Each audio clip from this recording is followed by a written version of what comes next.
What's a common misconception? This is what a very, very common misconception about Japanese women is that they are very submissive and, they will listen to everything that you say. That was maybe a shocking misconception? No, it was like that about 40 years ago.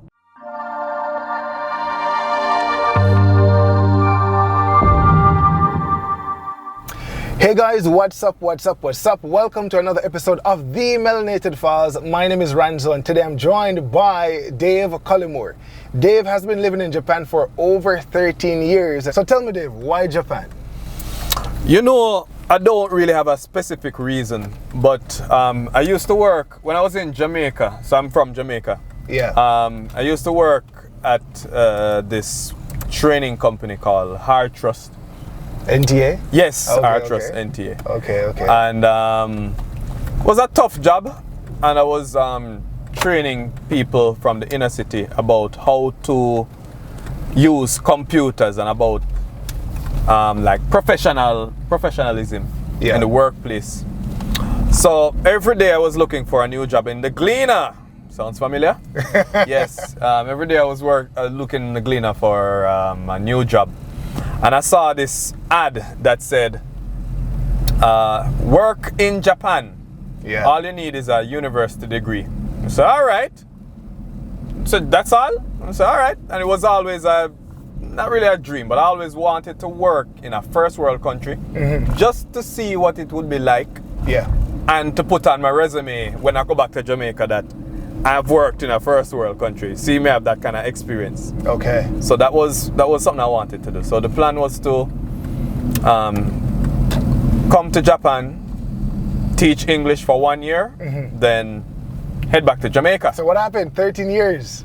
What happened? 1 year became 13 years, my brother. The first year, the first couple of months when I arrived in Japan, they shipped me out to the countryside, to this area called Okayama. Okay. And to be more specific, it is this area called Nimi Okayama, like really, really deep countryside. Okay. And after a month or two, I started getting homesick. I said, no, I don't think I can last the year. Okay. But, I go through some little depression thing, start get down. And I said, no, this is not me. Yeah. So I started doing some stuff. I started looking for a way to get out of this low feeling, Yeah. So started doing karate, started playing some football, soccer down the road. Started going to Eikaiwa, which is an English lesson thing that they do. So my friend had one. Yeah. And I started going there. And slowly but surely I started, coming out of this, this low feeling, and it felt good. Yeah. And then I caught the attention of because I was the only black man in town. Okay. There are a couple other foreigners, but we were the only foreigners in that area. There's about 10 of us. Yeah. I was the only black person. I was the only Jamaican. And,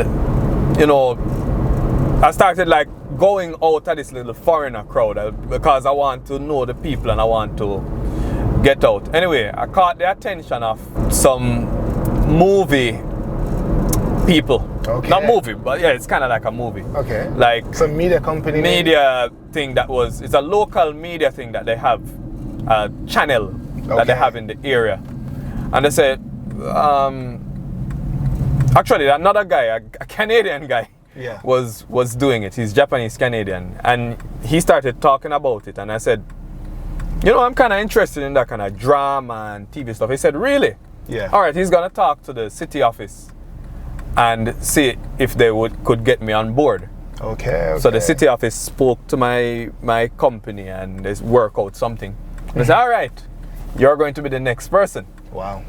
And I did that TV show for 3 years. It was called Dave no Ego de Yutemin Sei. Oh wow. It's a local dialect. Okay. Yeah. So you were like the protagonist? Like the main character? The main character, yes. Okay. Yes. Wow, what was that like?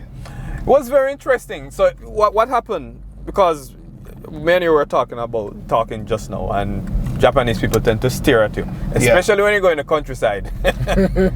You're going to get a lot of stares. Yeah. So, people was always staring at me. Going into the supermarket, I don't know what to buy. People just looking at me in shock. Yeah. And some of them, as soon as they look back on them turn their head like this. Anyway, it went from me being stared at in the supermarket because I looked strange there, to people started pointing at me and say, "Oh, you're the guy I see on TV. Yeah, you're Dave. I know you." Okay. So that it was an interesting feel. I've never experienced this in Jamaica, or anywhere for that matter. Yeah. So I felt like a little, like a local celebrity. It was an interesting time there, and people started wanting to talk to me more. Yeah. So yeah, it was an interesting feeling. So that's how you kind of got, I guess, acclimatized to Japan. To that area, and that that kind of opened the doors for me for certain other things, but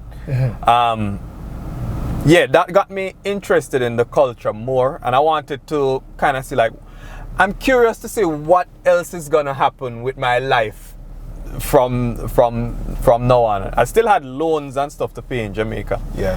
But like student loans and stuff? Not student loan. It actually was a car loan. Kind of weird thing. I bought a car from Japan, got the car after 2 months, and then came to Japan. Okay. See, so the car came, you went. Yes. Right. Yes, so when you came initially, you were teaching English. Yes. So I started off teaching English in Okayama, in that area in Okayama. Yeah.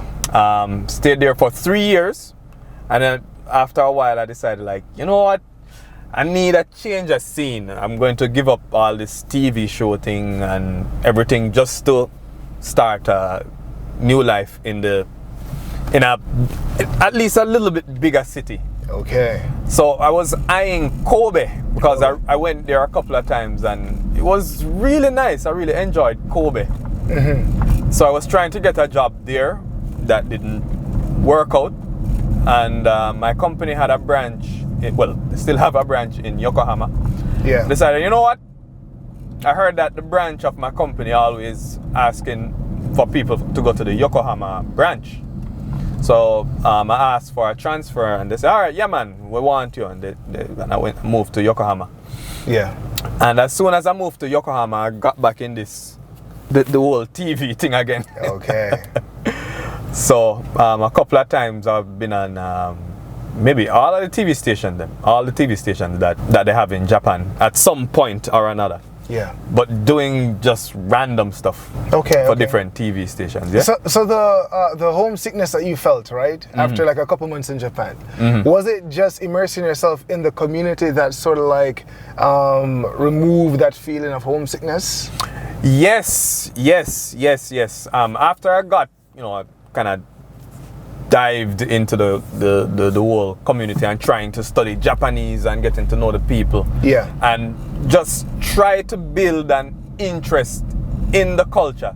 That's what kind of took it away from it. So much so that when I go back to Jamaica, like the first, give me 3 days and it's really fun. So the first 3 or 4 days is fun. Yeah. Then when it comes on to like day 5, I start thinking about Japan, like I'm wondering if missing home. Yeah. So it's a reverse thing, Okay. And what they call it, reverse culture shock. So some of the things that you see happen in Jamaica, I get so used to the Japanese way of doing things that it kind of feels strange, and I feel like a foreigner when I go back. Go back home. Japan is very different from Jamaica, right? So like, what's like one of the main things you noticed when you went back that that you felt like, this is not Japan, this is Jamaica, and like the feeling there? Well, it's a weird thing to say, but it's a good. I don't know how to describe it. Anyway, one of the things is that the Japanese people are very, very polite, even if it's fake. Yeah. They're really polite. What they call it, omotenashi. So The customer service here is second to none, and I don't see it anywhere else in the world. I've traveled to different countries. I haven't the kind of hospitality that you get here in Japan. Sometimes it's fake, but at least them try. At least them try to pretend. They try to pretend. I remember going to California. Oh man, it was terrible. Yeah. Jamaica, when I go back to Jamaica, sometimes you kind of like wonder, but why is she not? Oh, this is Jamaica. You kind of snap. Yeah, expect something. Yes. All right. So you've learned Japanese, like you've studied Japanese extensively, I'm assuming. That's a good question, brother. That's a good question. So when I before coming to Japan, I knew zero Japanese, nothing, except konnichiwa and sayonara. Yeah. When you live in the countryside, it kind of forces you to study some Japanese. So I started like really studying. I started studying like the hiragana characters and then the katakana and the kanji. Yeah. And then I just tried to talk to the people there to, practice my Japanese. Yeah. But then I got to a point where, I'm comfortable having a conversation, and then I just stopped studying. Okay. And now when I moved to the city, and when you're in the city, a lot of times you don't really survive without it for the most part. So right now I'm actually forcing myself to study. That's what I'm doing now. So I'm not fluent. I just actually it's just 3 years ago I passed the N3? N4. Okay.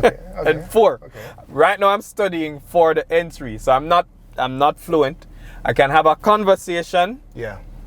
And get by, but I'm not nowhere near. No, far from it. So your wife is Japanese as well, right? Yes. And do you think that aids in your language acquisition or not at all? I know the angry words. I know all the angry words, all of them. Okay. I know all the angry words, so she scream the stuff at me. I know what she's saying. But so have you asked her to help, or she's too unknown? Is that different? She's like, I don't have time for that. Everybody have a different way to learn, right? Yeah. I know my way to learn. She have a way how she teach and how she think I should learn, and that's not the way I learn. And there's nothing I can do to take her away from, how she think I learn. Okay, understood. So a couple of times I tried to ask her, like, hey, when we just got married, say, hey, let us try to do this thing. Like one day a week, you teach me some Japanese. 1 day a week, I teach you English, something like that. Yeah.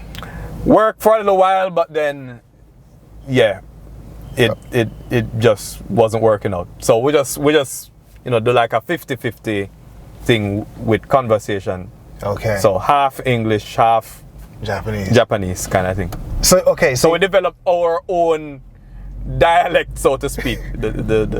Understood. So you met your wife in Yokohama, or you met her in Okayama? There was a language exchange group, an online language exchange group. Okay. That we had, and how I got into this language exchange group thing was my company sent me. Well, after becoming a teacher, I eventually became what they call a company trainer. So I was in charge of maybe like 150 teachers, something like that. Okay. It's management, and nobody can manage 150 people, but that's what the job is. I was asked to go to another prefecture after I don't know, about 1 or 2 months after getting the new job. The head office asked me if I could help out with a situation in a country part of Japan named Toyama. So Toyama is another. Nice. That's cool. Yes. So I was in Toyama for a year, but my apartment was in Yokohama. It's a strange situation. Apartment in Yokohama, but I was teaching and training in Toyama. Anyway, I was getting bored. So I found the language exchange site. Yeah. And then we started like a group thing. And that's pretty much how I met her. But when we're supposed to meet, and we're kind of going back and forth with mails. Yeah. And then one day when I was going to Yokohama, I said, hey, you think we could meet? And she said, no, I don't really know you per se. This is just a language exchange group. So anyway, we still, after about 2 months or so, we continue exchanging information. Yeah. And then another time now, when I was going to Yokohama, I said, hey, I know you 3 months now online. You think we can meet? And she was still hesitant. And she said, all right. I'll meet you in Yokohama. We met. And the first time I saw her, I said to myself, I believe this woman is going to be my wife. Okay. The very first time I met her. Yeah. And she said she felt the same way as well. Oh, wow. Yep. Wow. So it was one of them kind of love at first sight. Kind of, because the first time I was meeting her. Yeah. But we were in touch for like 2-3 months. Prior to. Right, online. Yeah. But yeah, the very first time I saw her, I kind of felt like, this is the woman I want to be my wife. I don't know how that feeling came there. Yeah. But it's just something I felt it in my heart. And I said, I just feel this woman is going to be my wife. Okay. Yeah, and she said she felt the same way. And yeah, that's how that happened. And it just progressed from there. Yep. Right. Okay, so how long have you been married now? This is the 6th year. Okay. 6th year. Yep. Okay. Yep. All right, nice. All right, so tell me about like your poetry, right? Because you do dub poetry and videos. It's like you're in entertainment, right? From Okayama, you had the TV show. Right. In Yokohama, you've made TV appearances as well. Yep. I know you also have your own thing on the side where you do, what do you do? Well, I have a lot of hobbies on the side. I enjoy life. I like making people laugh, Okay. Entertainment, as you said. It's just something that I was always like the class clown when I was in school in Jamaica. Yeah. I was like making people laugh, and I used to write poetry. I actually wrote a book of poetry. Okay. Back in 2010. What's the name of it? Poetic Expressions of Peace and Love. Okay. And in Japanese it's called Heiwa to Ai no Shiteki Hyogen. So it's in Japanese and English. So people can find that online right now? Amazon maybe? Amazon, yes, but it was published through lulu.com. Okay, so we'll put a link in the description down below so you guys can go check it out. Maybe you want to drop something real quick, give us a 60-second of something, Okay. This poem is entitled Gimme a Bly. Okay. It means in English, oblige me. So maybe I say a beautiful lady, and I say, hey, give me a bly. You understand? Right. So this poem is entitled Give Me a Bly. In English, oblige me, please. Oblige me. And it goes like this. Give me a bly. Give me a bly. Hear me now. Darling, me love you bad. Give me a bly, me will be glad. Give me a bly. Give me a bly. Darling, you're sweet, you look like a gem. But me can't sing, so me do a dub poem. Give me a bly. Give me a bly. Hear me now. I will walk after you, even for a mile. Psst, baby love, this a Jamaican style. Give me a bly. Give me a bly. Alright, that's a part of it. Okay. Yes. So I started recording my dub poetry just last year. Okay. The plan is to make an album called Dave Does Dub. Okay. Dave Does Dub. You've been here for 13 years. Yep. What have you learned about Japan? Something maybe that most people aren't privy to or aware of, or that you didn't know before you came here. Something that I guess just the most profound discovery you've made, or just anything. About Japan. Yeah. Then I wrote another book about my life in Japan. I wrote a second book in 2015, and I talk a lot about like being a Jamaican and being a black man in Japan, and the stuff that I experienced, good and bad, everything. It's just, this is what happened here. Yeah. One of the things that, you know, surprised me the most is, you know, just how Japanese people they do everything in the power to keep what they call the wa. The wa means they try to make everybody feel welcome, feel happy, not to rub anybody the wrong way. Yeah. Whether in the sometimes in the workplace, you see people get angry. So it's like, do everything to contain your anger. Don't shout. Don't get angry. Keep the peace. Yeah, the why is the peace. Keeping the peace. And they do everything in their power just to keep the peace. Right? That's and it's just a cultural thing. Yeah. In Jamaica, it is the opposite. They try not to keep. Right? So that's something that I find kind of unique so to Japan. Opposed. Yes. So even like expressing a strong opinion, it is not something that you really do. Okay. Here. Like in my company, sometimes you have to do that, or else it might not go too well. But sometimes you have to speak up. But I'm being very general when I say this. Okay. They do everything in their power just to keep the peace. Keep the peace. The war. Yeah, and that's just something I find very unique about Japanese culture. Yeah. What's a common misconception? This is what a very, very common misconception about Japanese women is that they are very submissive, and they will listen to everything that you say. That was maybe a shocking misconception. No, it was like that about 40 years ago. Okay. But those women are no longer around. The ones nowadays is a different thing. They tell you their mind. Okay. So it's not the I will follow you forever kind of people. They're very strong-willed, a lot of them, and very strong-headed. So don't let that fool you. If somebody decide to to marry a Japanese woman. But yeah, yes sir. Okay, that's a big one. That's a big one. Right. So I guess that's like some dating advice as well. Right, I guess you could say. No, you see, the thing is that the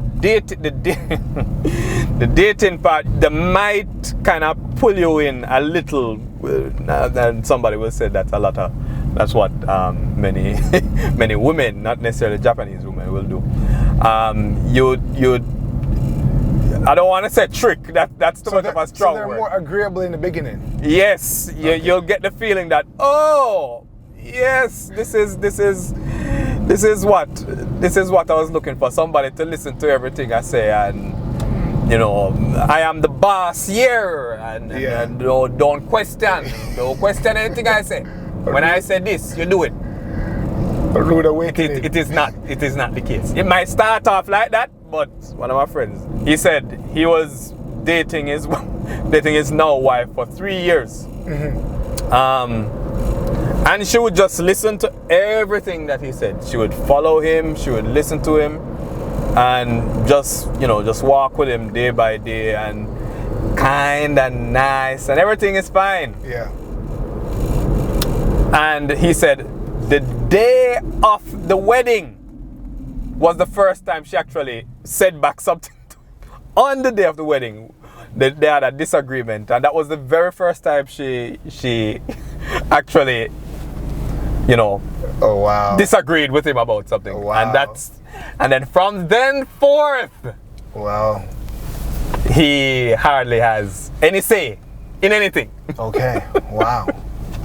Wow. Right. Wow. After 3 years, I don't know how she did it. Another friend of mine, he was dating her for maybe a year and a half, This is an American guy now. A year and a half or so.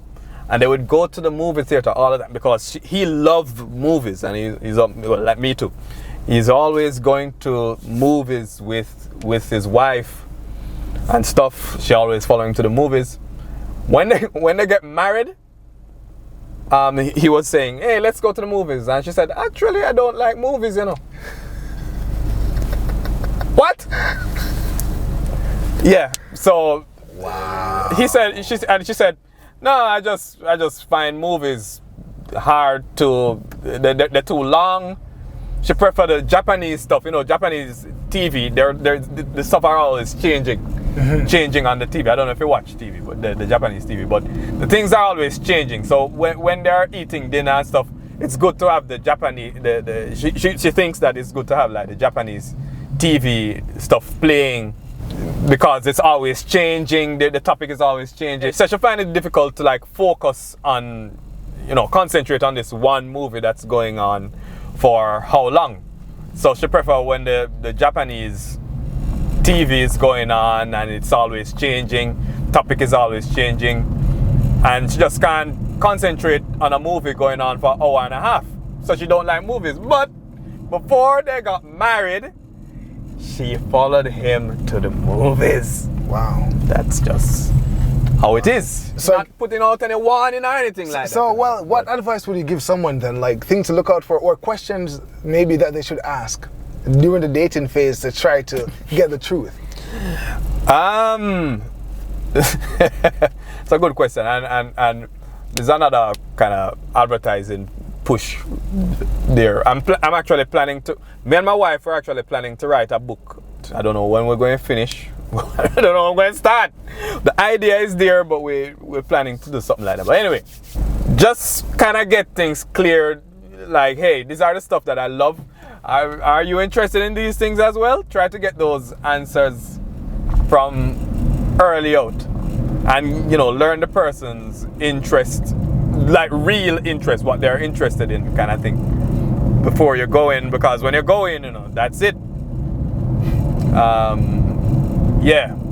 So just kind of learn as much as you can about the person and ask the questions. I mean, sometimes they will tell you something, and then when you're married, it might change. What do you like the most about Japan? And also, what's like a pet peeve or something that you disdain about the country? I like the peace. It's very peaceful, yeah? Yeah. Peace, I don't feel threatened in any way. I'm being honest with you. After being here for a while, you kind of get too used to the peace that when you go somewhere else, when you go somewhere else, two things can happen. Either you start getting like really paranoid, and that happened to me when I went to California the other day. And me and my wife, we just felt like everything looked dangerous. Suspicious. And we're just like, yeah, everything. We're looking at everybody. We see a police with a gun. I was like, whoa, he has a gun, kind of thing. Yeah. So that can happen. That's one thing that can happen. Or the other thing is that you get too relaxed that everywhere is safe and nice, you know, nobody, and then somebody might rob you. Okay. Because you have your wallet out of your pocket. Nobody not going to trouble you in Japan. So just the peace and the safety is something that I really like. The nature, I really like the nature as well. Yes. And how the country itself like actively make an effort to like kind of protect the nature, and you know, they even have holidays about nature, mountain day, sea day, that kind of thing. Yeah. So those kind of stuff I really like about Japan. And another thing is the people in not all of them, and yeah, but in Aka, in the countryside, yeah, the people are really nice. And again, I haven't, nowhere in the world I've been to, haven't met people this nice in the countryside of Japan. Some, not saying that the city people not nice, but the countryside people, when they kind of get to know you, they are some of the best people, you know, you'll meet anywhere in the world. For example, I'm going to give you an example. Was when I was teaching in Nimi. and I got lost. And I just drove up to this random place. Don't know anybody there, just go up to this random place. I can't speak Japanese, and I just said the name of the school. I called the name of the school, and the person just said, oh, okay. And the person left their job, and they left the work, get up from work and say, oh, like, follow me. And they drove in front of me for like 10 minutes and go to the school to explain to the principal that I got lost. And then they said, okay, yeah, we know it. And the person, and then just went back to their work. Okay. Where, you know, anybody's going to do something like that. True. Get up from the work, you know. What about something that you don't like? Don't like? Yeah. Oh boy. This was in my book as well. One of the things that and this could be any place. One thing I don't like the cold. The freezing cold. I think you were in Canada, so you probably know what I'm talking about. I don't like the cold any at all. And one thing is that, you know, when you're in another country, when you're in like Canada or the States, they have like, what you call it, insulating walls kind of thing. Yeah. And heating, like central heating stuff. In Japan, no central heating. For the most part, you have some places that have it, but generally speaking, you're gonna have to get a stove that can choke you to death. Yeah. Or you're gonna have to use your AC, and your electric bill going to come up. Takai, sky high. So yeah. I really don't like the cold. But what about like culturally speaking, or maybe? I mean, I'm getting to that. Okay. So the cold is just one thing. I don't like the stairs. You mentioned the stairs earlier. I don't like people staring at me, but it's just a part of it. But I don't like it. Yeah. People staring at me. Just generally the work attitude. This. Two things about the work attitude. One, there's this, and I learned this after going into the office. When I was a teacher, I didn't know about this. Okay. So two things. One, there's this, well, you know, they're workaholics. A lot of Japanese people, they are workaholics, and this is how it has been even before World War II. It's just everybody, with good and bad, everybody working together for a common goal. But sometimes they're just at work because they feel like they should be at work, and sometimes they're just at work doing absolutely nothing. They just want to look like they're busy. There's this thing about the culture where looking like you're busy is a good thing. If you're not busy, you're just not busy. If you don't have no work to do, you don't have any work to do. Yeah. But there's this thing where you're supposed to look like you're busy. You know, a lot of people, like, sometimes if someone sees, well, I guess people outside of Japan watching videos or reading articles, etc. Some of them get the sense that Japan is like a utopia. And some people are more cynical, and they're saying people are lying about the actual life in Japan, right? Like, what do you think? Do you think people paint Japan too perfectly, or what do you think about that? The image of Japan. What's the reality of life in Japan from your experience? For me, it's another country. It's another country. It's not the heaven that people make it to be by any means, and it's not as terrible as some people make it sound as well. You have to have a balance, and some people tend to, you know, say things. Well, I mean, you only can talk about from your experience. Yeah. So a person might come here and experience like really terrible stuff, and they just have like a negative talk. Then you have another person who stay here for like 2 weeks, and they're like, oh, it's the best place in the world. So both extremes are not good. Okay. But based on my experience, I mean, there's some good, there's some not so good part of Japan. And as I mentioned, the good part, the peace is there. There are some tiny crimes. It's not totally peaceful. Nowhere is totally peaceful. You do have a little bit of crime, pocket crimes here and there. But if you compare it with the world, is a very, very safe place. It's not that bad like how some foreigners come here and actually cause problem. One thing, I think I didn't mention this before. One thing I don't like as well is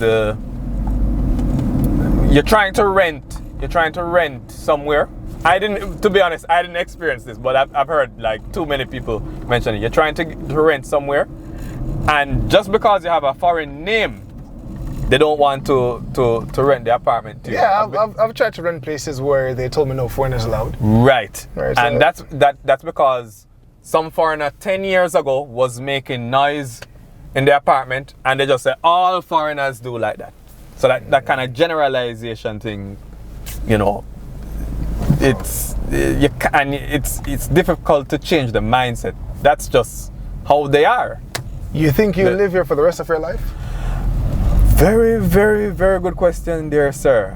Right now, I'm still in the quote unquote winging it stage.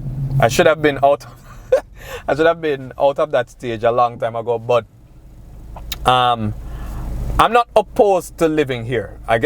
But as I said, the ideal mm-hmm. would be stay here between end of April to end of November. End of April to end of November, Japan. So that April, May, June, July, August, September, October, November. 7 months in Japan, mm-hmm. the other 5 months in Jamaica or somewhere warm. Okay. That would be the ideal situation for me. It's possible. That would be my ultimate dream. Yeah. Okay. And your wife is for Jamaica as well? Has she been to Jamaica? Yes. We did 2 weddings. We did one. That's another story. I have too many stories. But anyway, we did 2 weddings. We did one wedding on December 19th in 2015 mm-hmm. in Japan, where a couple of friends, about 80 people came, 40 from her side and 40 from my side. None of my family didn't get to come, unfortunately. Okay. Then 1 week after that, after the 19th, which was the 26th, actually my father's birthday, we were in Jamaica doing another wedding. Okay. How do you plan 2 weddings? It's crazy. What's crazy? Actually, the first wedding, my wife started getting nosebleed. She was so busy. Wow. We were so busy. And then 1 week after that, we did the same thing again in Jamaica. But this time it was only really family members and some close friends from church. So it was 12 people there. Okay. At that wedding, and people still cuss me off about it. Did she like Jamaica? Yeah.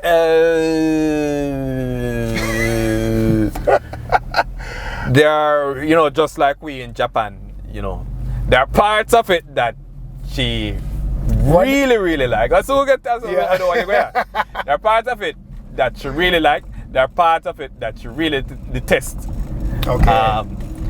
Let me start. What should I start with? The detest part or the like part? Let's go to the like part first. Like part. All right. She really loves Jamaican food. She loves ackee and saltfish. She loves kalalu. She loves steamed fish, especially my mother's steamed fish, the homemade one. She loves bami, like fish and bami kind of thing. She loves dumpling, some simple things that we take for granted.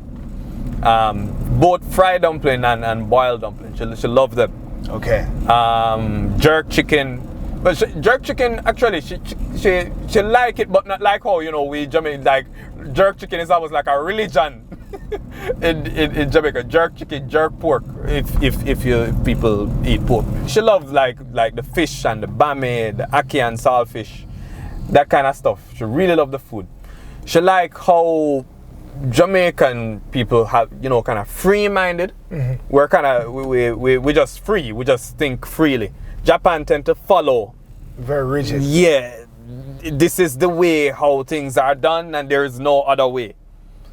Yeah? So she kind of like that. And of course she like being around my family as well. But she don't like. One of the first things that happened when we did the second wedding. Mm-hmm. One of the things that happened was we were in a hotel in Ocho Rios, and I was fast asleep, and she woke up crying. So I'm like, what me do? What happened? What's going on? She said, the music outside. I said, what music? Oh.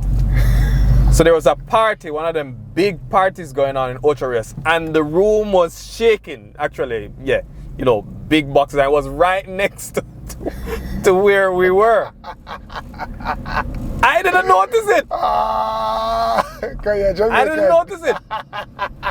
And she said she cannot sleep. She can't sleep. She woke up with tears in her eyes and she said, do something about it. I'm gonna say, what? So this is the first part now where you're a husband now. I'm gonna say, we're gonna have to do some impossible things, yeah? I'm like, oh, what? She said, no, you have to do something. So I'm like, all right. So I went downstairs to the receptionist and I said, I think the music is too loud there. So, and she said, you're about the 10th person that complained about it. And we called them and the police said they're going to turn it off, and they don't turn it off yet. So I actually called the police myself. I called them myself. Mm-hmm. So we get detail now because my wife wouldn't stop. So I called the police and they said, what? They don't turn it off yet? And she said, all right, I'm going to sort it out. Yeah. 2 hours later, still don't sort it out. I call them back. And the policeman said to me, what? Wait. I think, what? You know, I'm going to go down there right now. And then actually, it's about 30 minutes after that, after I talked to that police guy, they've actually turn off the sound system. I think the party was done at that point. Probably. Yes. Okay. But that's something that she didn't like. She don't like the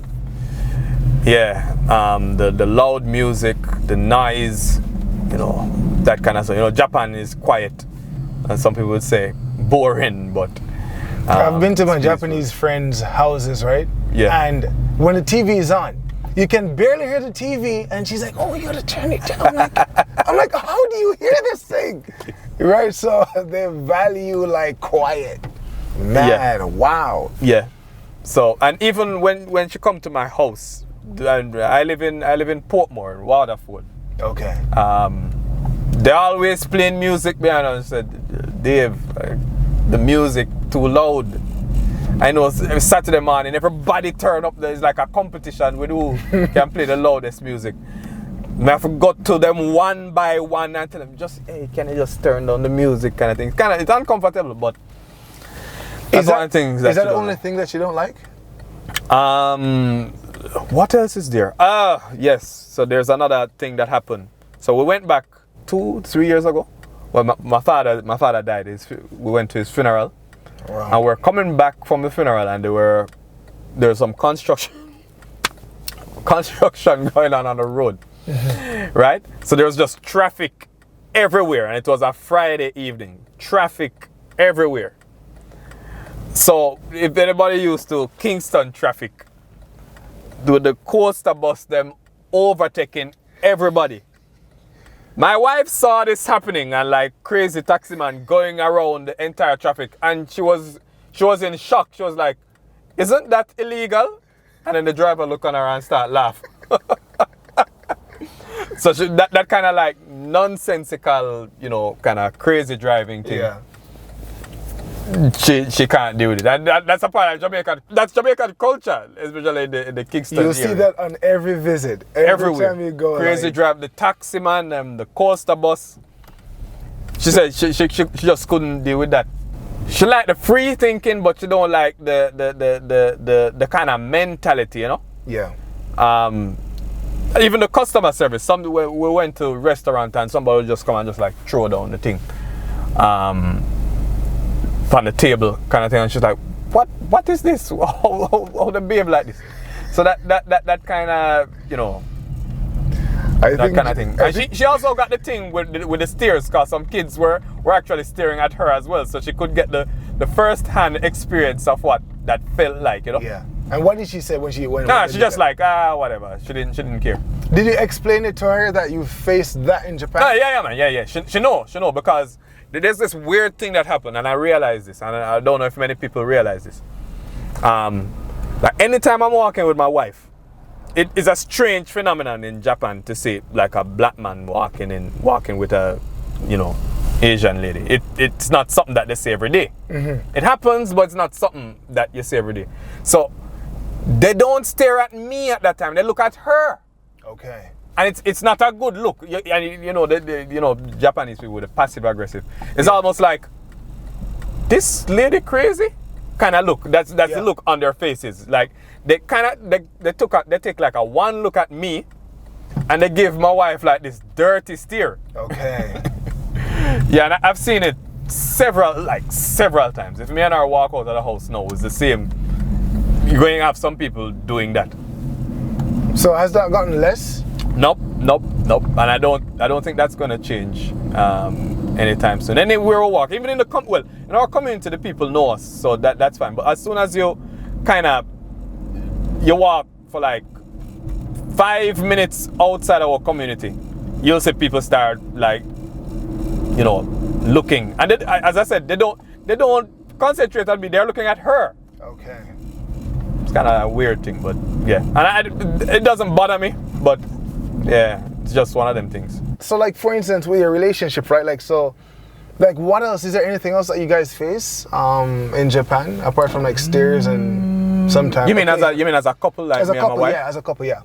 Apart from the occasional, like. For me, I'm gonna be honest with you. I feel I'm blessed, or if you want to call it lucky, where that is concerned. I never had any issues like some of the issues that people always complain about. I didn't have. First, let me start with the family. Mm-hmm. First time I met her dad and her mom, I was welcomed, and they were really happy to see me. You don't hear situations like that in Japan. Okay. Especially as a black man. They never like have a conversation with a black man in them life. Okay. And they were very happy. They were welcoming. Father come and say, yes, good to see you. Giving me drinks, giving me stuff. That very first time I met them, it was all smiles, welcoming. Second time I met them was when I was telling them that I want to marry a wife, want to marry a daughter. Yeah. And even before the word come out of my mouth, the mother said, yes, wow. Of course, please. Wow, that's good. So I love them. And I don't know if it's because they also, no, I was going to say the countryside, they're from the countryside as well. Okay. So,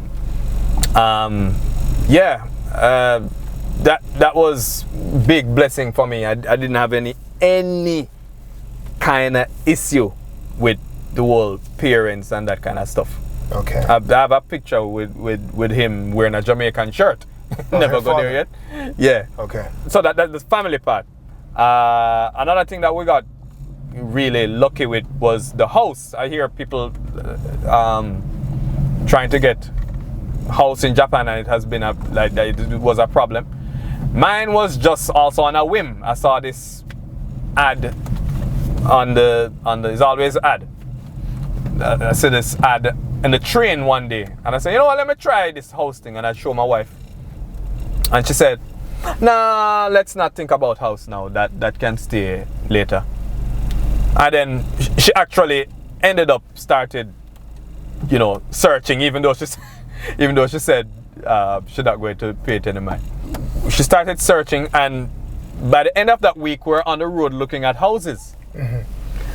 Yeah, and cut a long story short, from 1 month after I saw that ad, we already had the house. Oh wow! I had no problem with the housing people. I mean, I had to give them a lot of documents. Mm-hmm. I had to and I wasn't. So people always talking about foreigner can't get house and blah blah blah.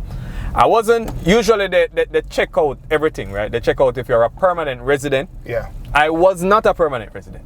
Okay. They check out if you're a full-time worker. I was full-time, but I wasn't I wasn't a permanent worker, what they call the seishine.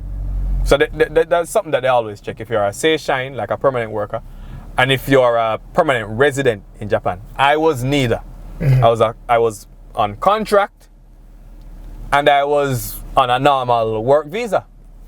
Still get the house. But yeah, that's just one of them, I guess, lucky stories. So it's one of those things where it's like it depends on, it's like person to person, it depends. Yes, it's not like yes.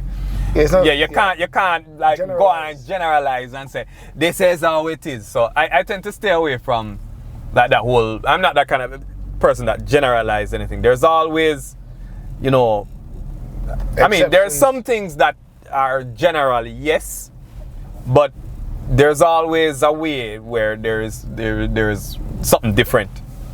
So how do you think people can maybe have like a comfortable, decent life in Japan from your experience overall? You know, come here and just live your life. Dive in the culture. Dive in the culture. That's what I would tell people. And when I was a trainer, I used to train people about Japanese culture. People, brand new people coming from America, Australia, that think they know about Japan. So that's something that I have to train them about, like understanding the culture and how you can survive in this culture, because there's good and bad, you know. I would just always tell people, just dive in the culture, try something different that you never tried before, especially if you're in the countryside and there is like not a lot of options. There is something there that you can do. Try it out, whether it's cooking class or something that's there. Try it out. If you stay in your apartment and just work on home, some people can manage that. A lot of people just fall into depression. Okay. We have so many cases of that here in Japan, right? So get out, and well, now it's Corona, and I'm going to tell everybody to get out. Post-Corona. Post-Corona, yeah. Just go out, dive in the culture, try to learn more about the culture instead of like, I can't bother with these people, I can't bother with this, and start complaining. Jump in the culture, try to understand it. Your life will be much different, much better, I believe. Well, that's what worked for me. You said you did karate. Karate, first time in my life doing karate, and I loved it. Did it for 3 years. Okay. Want to do it again, but just don't have the time. Okay. So what do you do now? Right now I'm a consultant for staff training and English education in Japan. Okay. So I create a lot of training materials and give it to different our branches, and then the managers will use the training material and train new teachers coming in Japan. Okay. So that's the main part. I also make, as I think I mentioned to you before, I make a lot of videos for clients. So video shooting, video editing, just creating materials. But yeah, my main thing is being a consultant for training and English education. So we publish books as well. So a lot that kind of stuff. Yeah. Okay. So where can people find you online? Like if people want to reach out to you, like where can they go? Yeah. You can check out if you check out my channel, my YouTube channel, Dave Collymore. You'll see some of the stuff that I do. So you can check out Dave Collymore. Just type Dave Collymore in DAVECOLLY, and you see some of the like my music videos and some of the stuff that I do privately. I have about 3 different channels, but that's the main one that I'm using now. I have some videos that I did some time ago, like showing in the Inaka, in the countryside Japan, what it's like being there, and some of my friends actually doing getting random people to say wagwan in the Jamaican dialects. What Jamaican dialect mean? What's up? Getting people to do stuff like that. So Yeah. Okay. So you can check it out. Only YouTube alone, or? Oh, you can. Well, there's YouTube and there's my blog. If you send me a message on the blog, I will answer as well. Instagram, Dave Collie. Twitter, Dave Collie. Facebook, Dave Collie.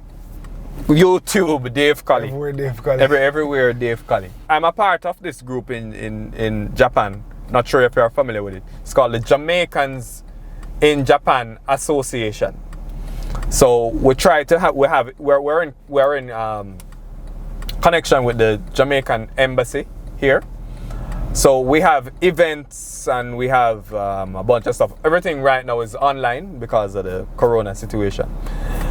But yeah, if you're a Jamaican, you're living in Japan, you can check out the group. We have a Facebook group, and we have lots of events. The last thing we had was a comedy special. I don't remember what would they call it, but we have a comedy special, and we had like a little online party thing with Renaissance coming on and that kind of stuff. We have different, events. When before the corona, we had like barbecues, we had like just link up, people meeting up and that kind of stuff.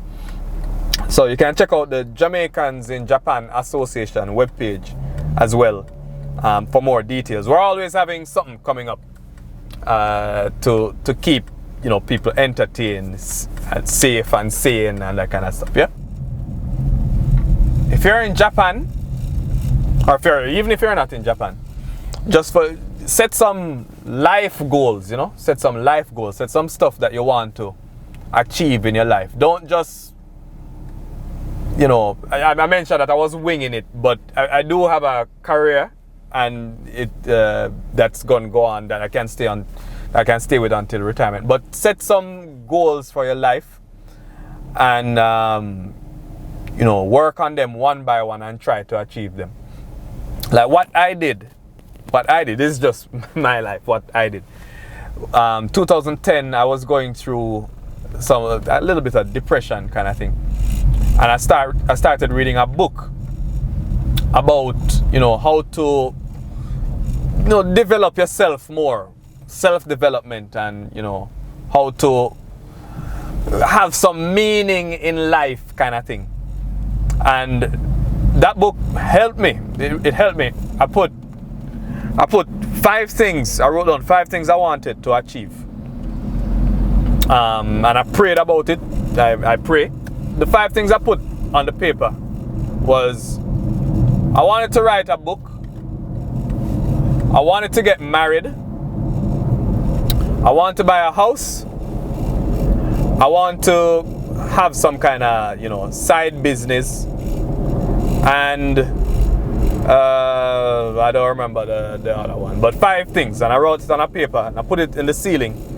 Every day I woke up, I saw that paper. And one day I just say, you know what? I'm going to start doing this thing. I'm going to start working on these things one by one. Yeah. First thing was the book. I just got some people together and start writing out the stuff. And that's how I published the first book in 2010. I ended up, writing a second book, so 2 books. And everything that I put on that paper, I achieved them within, say 5 years. Within 5 years of writing them down. Some of it just happened. I didn't plan it, but it happened. And that's all that matters. yeah. And some life always have ups and downs. But make a plan. And make a plan of some stuff that you want to achieve in your life, and then work on them one by one. And if you do pray, if you're somebody like me, if you pray, then pray about it. Yes, and that's the word. That's the final word I will leave with you. What's the name of the book? The one that you said you read. You remember? As a Man Thinketh. Yes, James Allen. Oh, you know it? Yeah. Okay. As a Man Thinketh. That was the book. Yes. Okay. Yes. But that book, I mean, it's some simple things that have in it. But it helped me.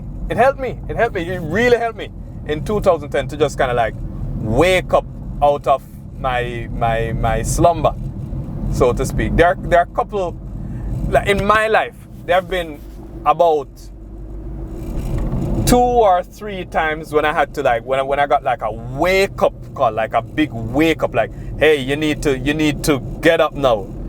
There are about 2. The most recent one was probably 2016, 2017. So Dave, thanks for coming on, man. Guys, thank you so much for watching. If you enjoyed this interview, please give it a big like, a big thumbs up. Remember to subscribe to this channel for more videos like this.